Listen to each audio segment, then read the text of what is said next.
Though the next session is setting the scene, I think from what we've heard so far, it was really opened the door for setting up the scene for the day. So I would like to welcome on the floor Giedrius Bogusinskas, who is the Lithuanian Cluster Network President. So please join me on the stage, as well as Rikardas Valenskauskas, the Director of the Innovation and Industry Department of the Ministry of the Economy and Innovation of the Republic of Lithuania. No, I will speak here. Yes, no, it's fine because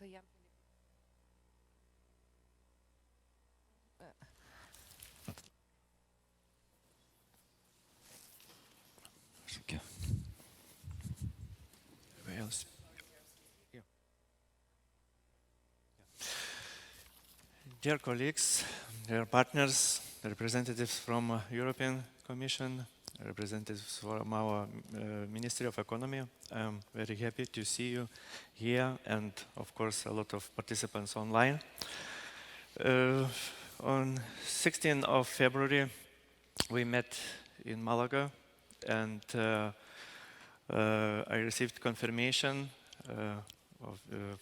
to organize this event in Lithuania. And Lithuania celebrated on 16th of February our Independence Day. And it was like a gift for us to have this event in Vilnius, in Lithuania. And I can say that it's the main and biggest event during 10 years for clusters, for cluster community, for companies who are involved in clusters. And I would like to say many thanks for DigiGrow, for ECCP, for European Cluster Alliance. And it's big gift from you, and we are happy to organize this event in Lithuania. Why we choose this place and town hall? 20 years ago, 2002, American President George Bush came to Lithuania and invited Lithuania to join to NATO. And it was 20 years ago on the same place, on the same town hall.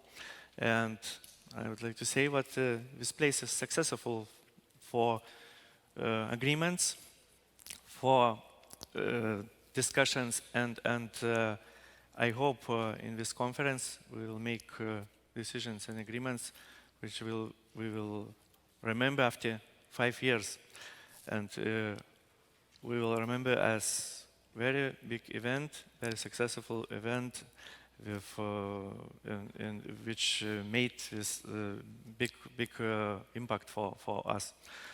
And I would like to wish for this conference productive discussions, agreements, and of course we have some challenges in Lithuania. Of course, we need to agree and discuss about our cluster's future program, and hope it will be a good start to do it during this session.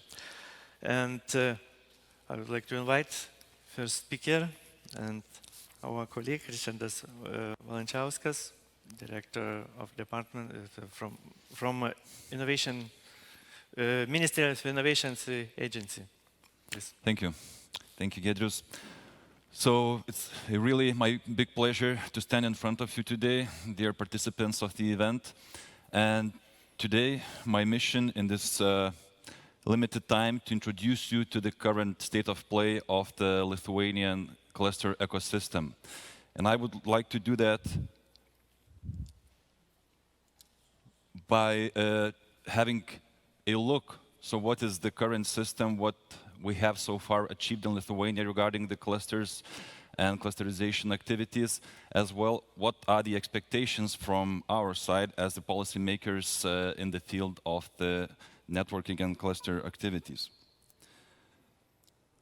So maybe some of you are already familiar of how many clusters we have in Lithuania, so the number is quite impressive. So we have around 50 cluster organizations which are active at present, And I should say that this is an outcome of quite a long time and efforts to grow the ecosystem, and it started more than 10 years ago. So both with the commitment of the government as well as the local communities, we have really an extensive cluster community in Lithuania, and with the various instruments we have managed to double the number of clusters in these years, as well as to encourage cross-sectoral cooperation, which is really important if you want to be competitive and create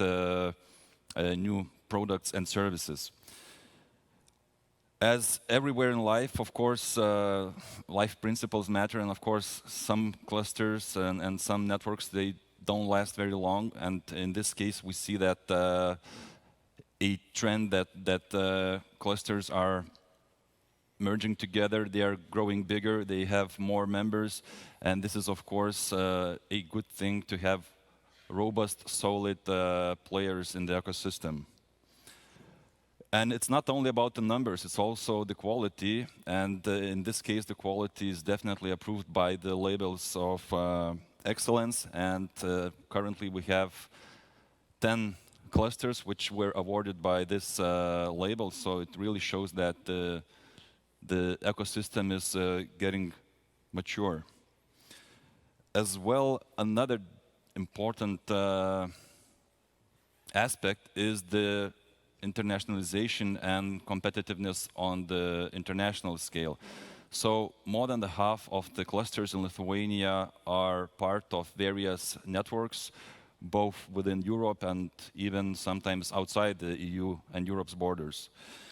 And finally, we are glad that Lithuanian cluster communities are very well represented in various international formats as European Cluster Alliance and European expert groups on clusters. So this is again show our willingness to be part of not only local initiatives, but also have a clear voice on the larger scale.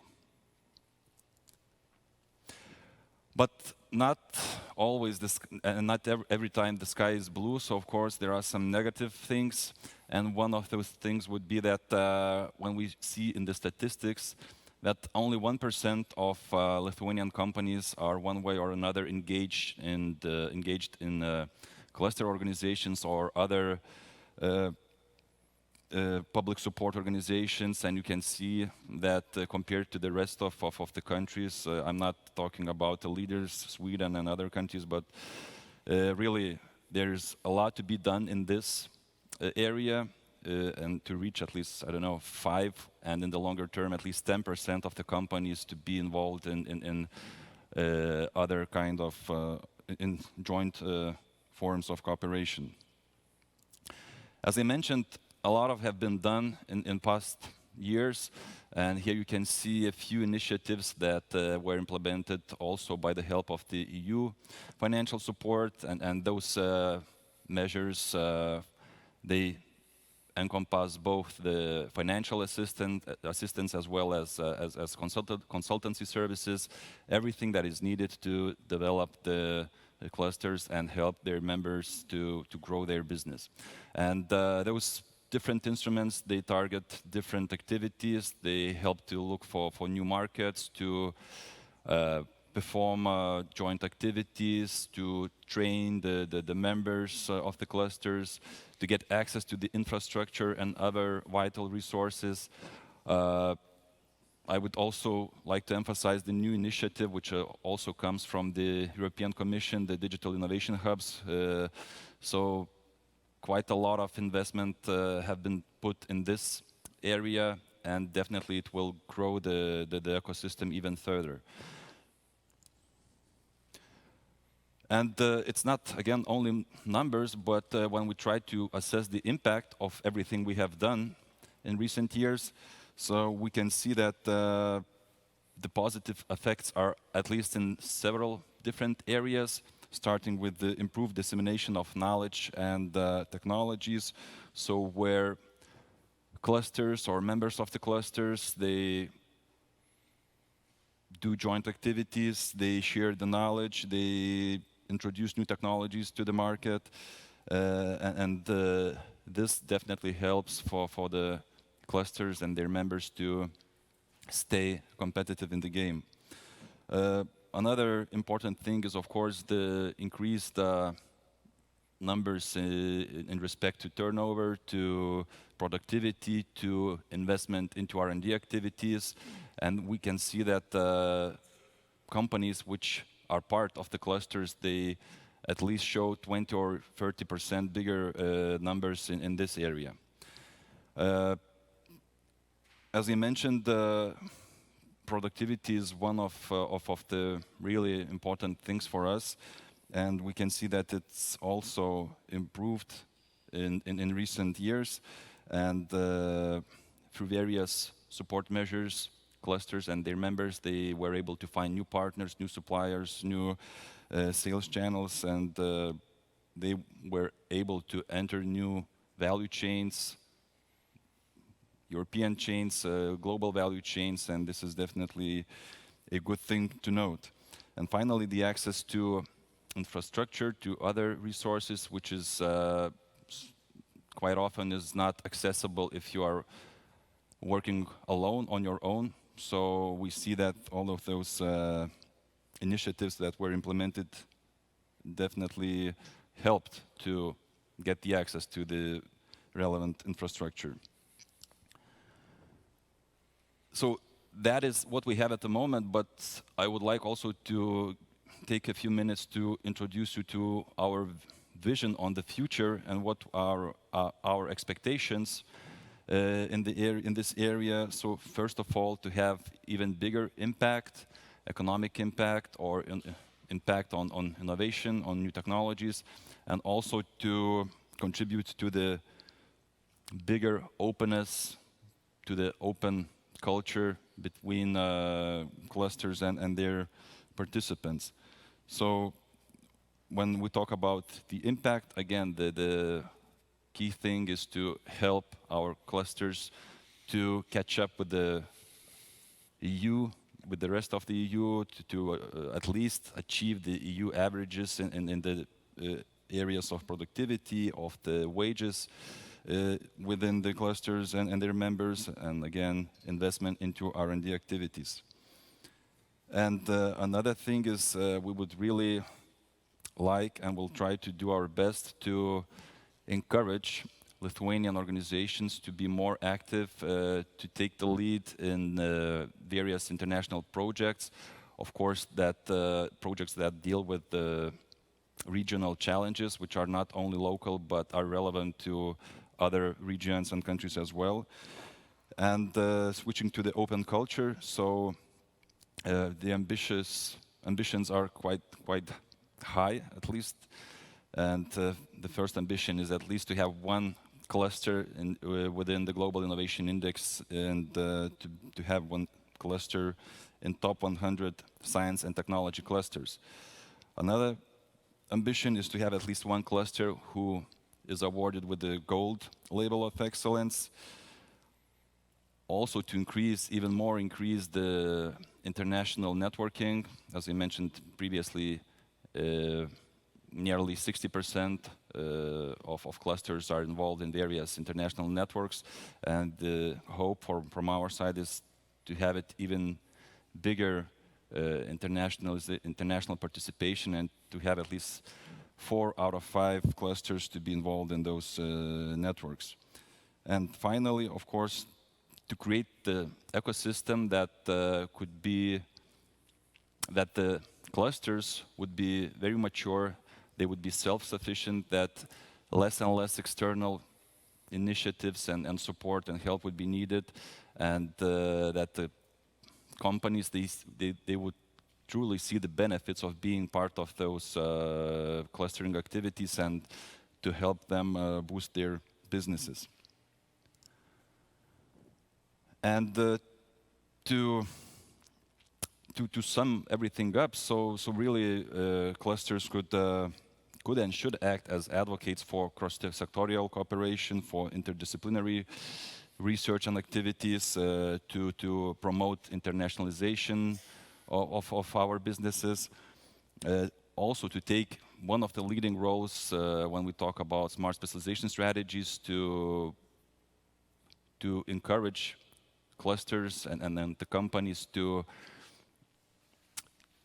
help to set the agenda and then to implement various different instruments under the smart specialization strategy. And of course, the twin transition, so clusters may and should play the key role in this area to both help create the digital future and greener future. And in this case, clusters' role would be of particular importance. And to sum everything up, so all of these activities, if everything goes well, so definitely the ambition is that clusters are of key importance to our economy, to help not only in the times of crisis, but also to make a large part of our economic performance. So this is the ideas and ambitions that we have in the future for clusters. So thank you. This is a short introduction to our clusters ecosystem in Lithuania.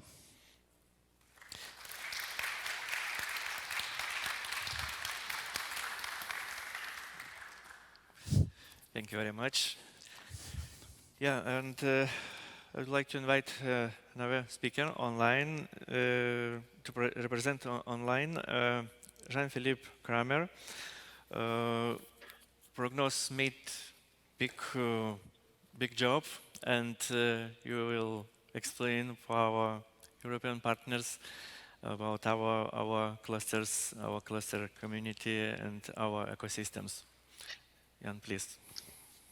Yes, a very good morning and greetings from Brussels to Vilnius. I already experienced a very lively debate that you're having there, and it's a great pleasure for me to be with you today. I will share with you in the next 15 minutes some insights that we gathered as part of an input paper for this event, and I very much welcome you to have a look at this paper later if you have time to observe some further details. I will give you an overview of the key findings, and I will focus on some information about the economic profile and development of Lithuania, with a focus also on the role of clusters, very much complementing also what was said before by Ricardas. I will give you some insights also on the important discussion points around the supply chain disruptions and the supply chain reconfiguration. And I will add to this some insights on the role of European cluster programs already in the past to tackle and develop not only innovation, but also helping to create new value chains. And last but not least, I will leave you with an outlook on the role of smart specialization and also the engagement of cluster organizations in that process to increase competitiveness and also resilience in the future. I hope you can see my slides in a minute, and I will start right away with some key information on the economic profile. I think what we can start off with as a very important trajectory also for the Lithuanian economy is that over the last years, we have seen constant improvements. And Ricardas was also talking about some key impact indicators, key performance indicators. And the good news is that Lithuania has been able to really grow also at a good speed with a GDP per capita growth at 5.9%, which is almost double that on the EU average. The second good news about this is that the SME sector was quite important to make contributions to this. And I think this just shows that also the role of clusters in engaging with SMEs to make them more competitive is a key benefit. Last key figure, looking at the importing, exporting activities, we see obviously that Lithuania, being a smaller EU member state, that the export market is very important, and therefore also the issue of export markets is very important. And we see a trade surplus of 2.5 billion euros in 2020. I will give you some more insights on this as we come to this section. So overall, I think a good development when it comes to some of the more general macroeconomic statistics that we are looking at. Looking at the different sectors and also at the configuration of the economy, we see that services obviously make a very important contribution to the economy in Lithuania, but also the industrial sector still remains of key importance. In fact, when you look at the top 10 sectors in terms of gross value added, half of them, so 5 of those sectors, are coming from the industrial and manufacturing basis, including manufacturing of coke and refined petroleum products, basic pharmaceuticals, chemicals. So very important sectors for the European economy. The second pillar I wanted to highlight is the increasing number of ICT-driven companies that we observe in Lithuania. There are around 2,000 companies that help also to drive the digital transformation. And Lithuania actually holds 13 of the 20 biggest IT companies among the Baltic states. And this is a foundation I think we can further work on. When you look at the geographical setup and also the key ecosystem, the key industrial ecosystems which are active, we need to differentiate the two distinct regions in Lithuania, Vilnius County and the Central Western Lithuanian regions. The capital regions obviously has a lot of the knowledge-driven and creative sectors, including the ICTs and others, whereas the second region is more driven by the agro and textile industry, even though, and I will show you this just now, we see a number of cluster organizations also active in other areas. Before looking at the clusters, a very brief explanation on the innovation performance. We, I think, all agree innovation is the fundamental pillar for our competitiveness. Cluster organizations are very much engaged in increasing the innovation performance of their members through various activities, and therefore we need to look also at this. And besides the macroeconomic figures I showed you, we can see here for the Vilnius County that in the last years in the Regional Innovation Scoreboard, which is also a product by DG Grow, we see a constant improvement. So the index score has risen from 2014 to 2021 by almost 50%. And we see some areas which are stronger, and this is what is shown in the spider diagram, and some areas which are a bit weaker when it comes to their performance relative to also the EU. Things to highlight, we see an increasing number of SMEs collaborating, and obviously also cluster organizations facilitate this collaboration. We see a high share of employment in ICT, which is also very important in all areas of the economy. But we also see a number or a good share of non-R&D driven innovation expenditures, which I think should not be underestimated, right? The same goes for the second region, Central Western Lithuania. While the Vilnius county is now characterized as a strong innovator, here we are still talking about an emerging innovator, also showing a bit the differences among the two distinct regions in the country. But also here we see a good development, increase by about 30%, not as steep as in Vilnius County, but also an increase of innovation performance, an increase of business process innovations, and other fields that we consider important for the future. So I think this is a foundation, and we need to work on making this foundation even stronger in the future. When you look at the cluster landscape, and Ricardos was saying, informing you already about the evolution of cluster organizations and cluster policy in the country, he was showing you some figures also on the overall number. We look here at those cluster organizations which are also registered on the European Cluster Collaboration Platform, which is the place to be for cluster organizations that want to engage in international partnerships on the European scale and beyond. And you can see that around half of the cluster organizations of Lithuania are actually registered on the ECCP, and this is good news. It's the highest among the Baltic states, that gives a good connection into the European cluster ecosystem.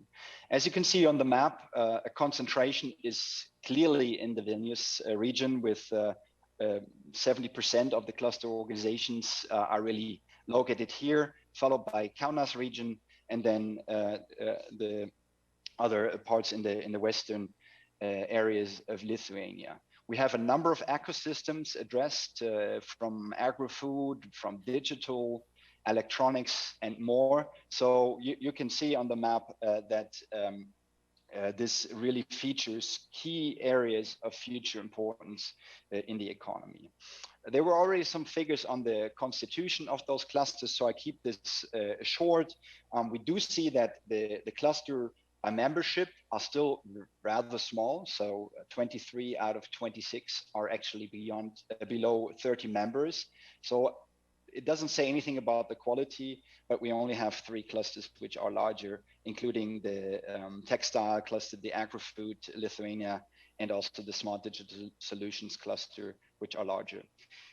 A very important thing, more than 60% of the cluster organizations engage in international activities and want to also facilitate the access of their members to international networks, which is really, really decisive. We will now look at the issue of trade and supply chains. We have looked at the most recent data on the supply chains and trade patterns, and I will show you 2 different insights on this.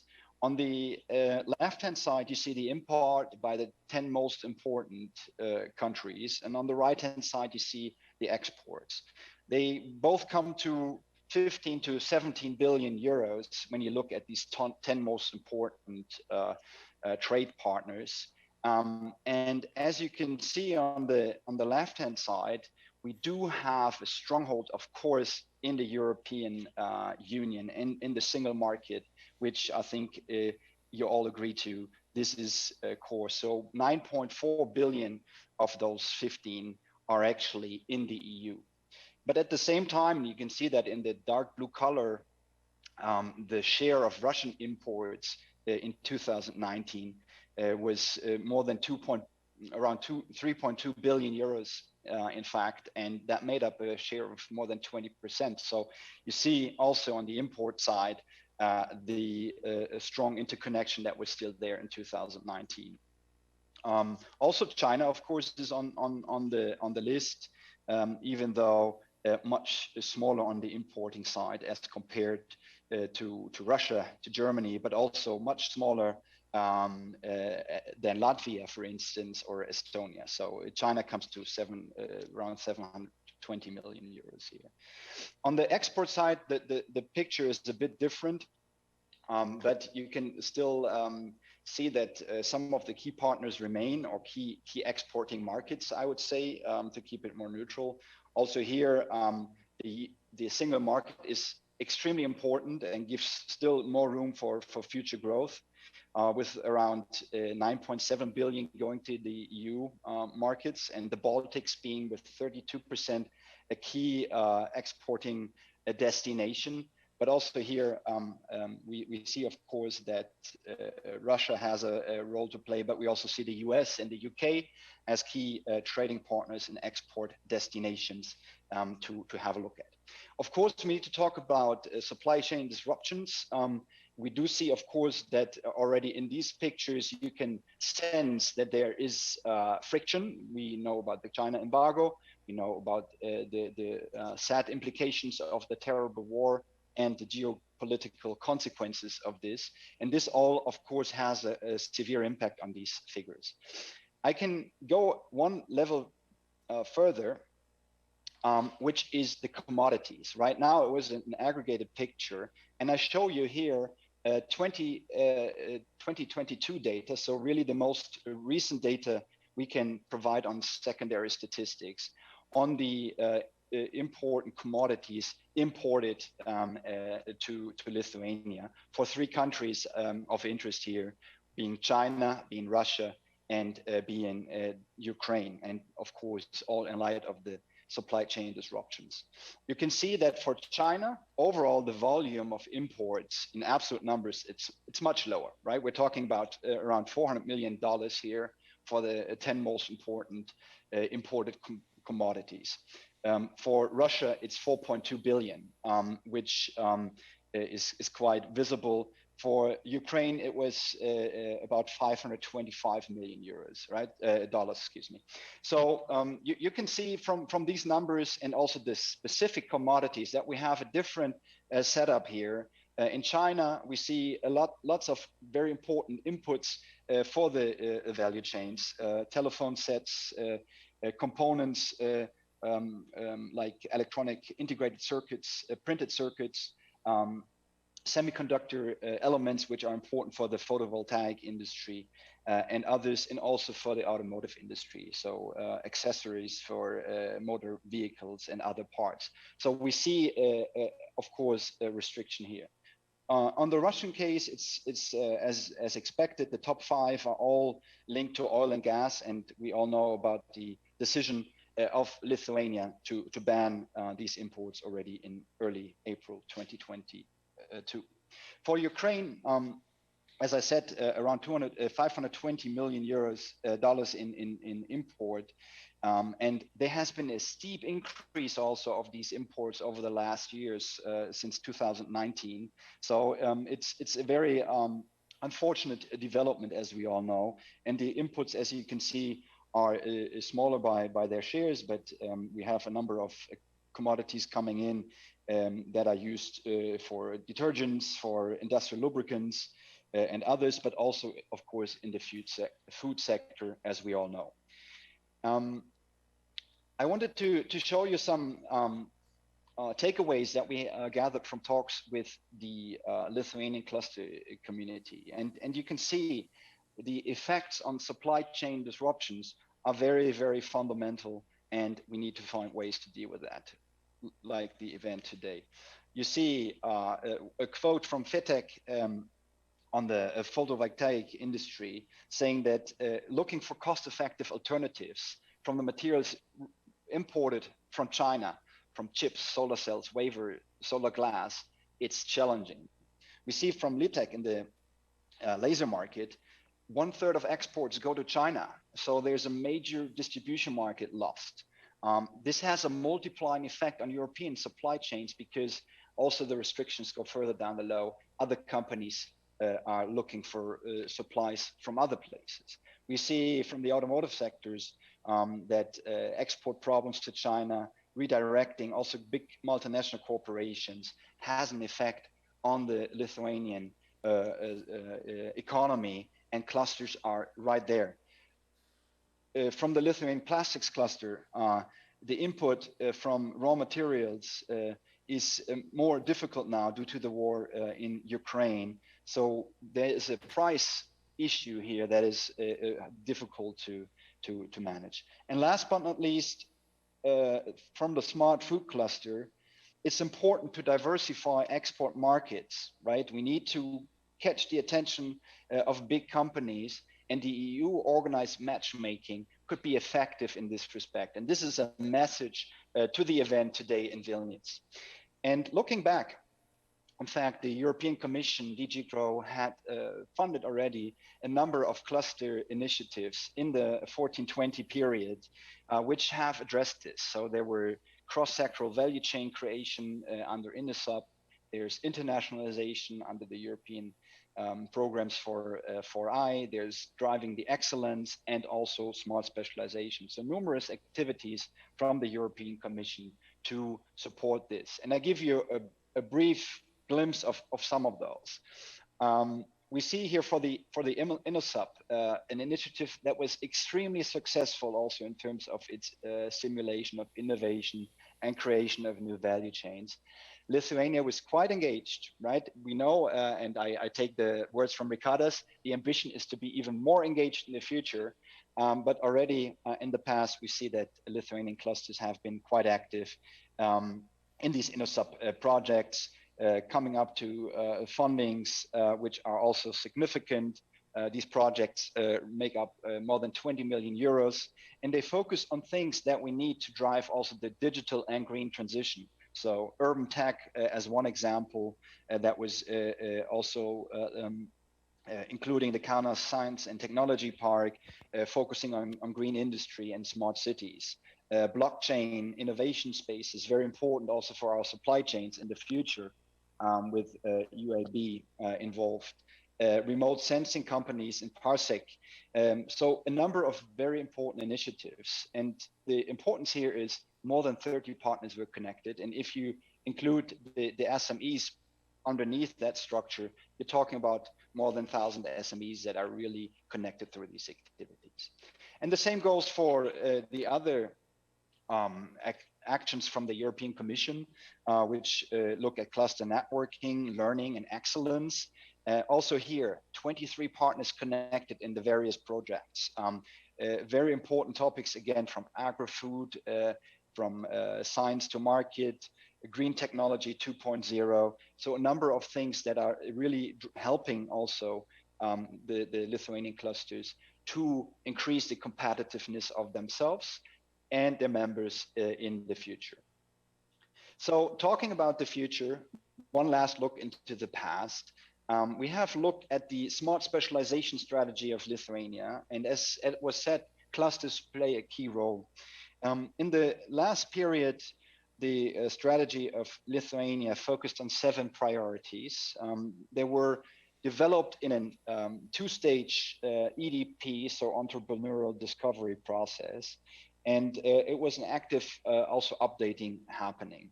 So we found that the selection was quite well aligned. It was also matching with the scientific capacities. And at the end of the day, the implementation, at least in some key figures, was successful, as a high share of the budget that was available, around 90% even, was focused on these priorities. And the same goes for the projects. And both is actually higher than the average in the EU. So this is the good news. Looking to the future, the new strategy is under development.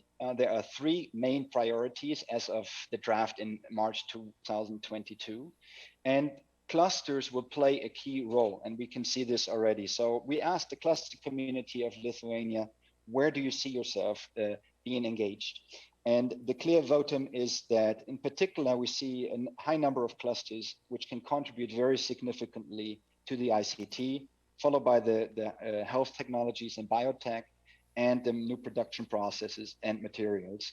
So this is also a plea for the future cluster organizations to be involved in the process, in the agenda setting, but also in the implementation. And with this, I will close. Final remarks, I will keep brief as I'm already a bit over time. I think we have seen Lithuania has quite some potential, increasing innovation potential and performance, but also challenges through the supply chain disruptions, which are having far-reaching effects. Clusters have a key role to say here and also help in the redefining of value chains, also through European programs, which facilitate these activities. And last but not least, the new smart specialization strategy is also an opportunity for the country, and with a partnership agreement signed, I think, last week with DG Regio, this is already starting now, and clusters will become a key ingredient in this formula. So thank you very much, and I wish you a very good event and very successful networking and matchmaking activities in Vilnius. Thank you very much.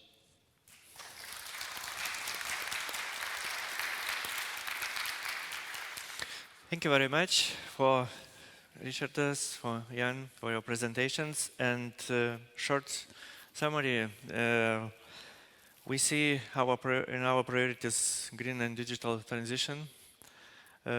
We have promises from Ministry of Economy to involve clusters as tool to implement and to achieve these goals. And as you see, internationalization is key priority for our organizations, for our clusters. We are open for cooperation. We have experience in that. And thank you very much. And I would like to invite to coffee break, and also to remind and invite you to try Lithuanian drinks, snacks. It's a good possibility to feel Lithuania and to try Lithuanian food. Thank you very much. Thank you very much. Yes, just to add, please, the next panel.